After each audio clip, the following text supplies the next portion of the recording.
I didn't have a very easygoing childhood. It was dysfunctional. Both my parents are users. Most of my family are substance users in one form or another, mainly marijuana.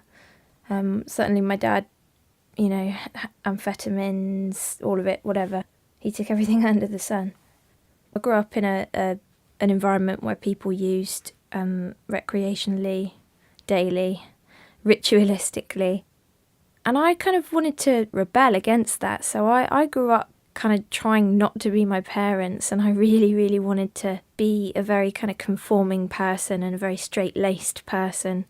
I wanted just to be a good member of society rather than, benefit scum, stuck in a council house, taking loads of drugs. I just didn't want that. That's not who I wanted to be.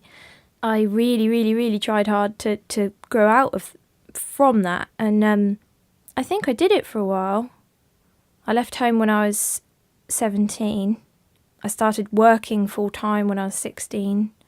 And by the time I was 19, I was kind of fully trained in retail management, and I just felt really good about myself, and I was really confident. I worked mainly in sales roles and customer service jobs, and it doesn't sound very ambitious, and it does sound like a very kind of entry-level, mundane thing to do, but I really enjoyed it, and it was very empowering. I liked who I was before my addiction. As a kid, the only glimmer of stability I had was my grandparents. They were homeowners, they were kind of very stable, very secure, and for me, they were my safety blanket, and I loved them so much. And the only time I ever felt kind of completely happy and safe as a kid was the time spent with my grandparents. And they were so important to me. But unfortunately, when I was 15, they both died. And I suppose that was a kind of turning point. At least it was a trigger. I don't know.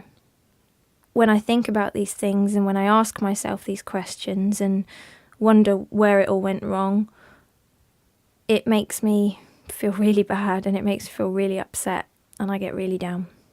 It's a very cliched thing, but I do have to ask myself, how would they feel about my actions and the things that I'm doing to myself?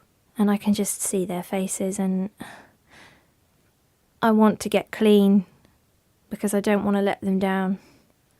I'll never forget their faces. That's what drives me to kind of just be a better person, sort myself out, get my shit together and get clean. For them.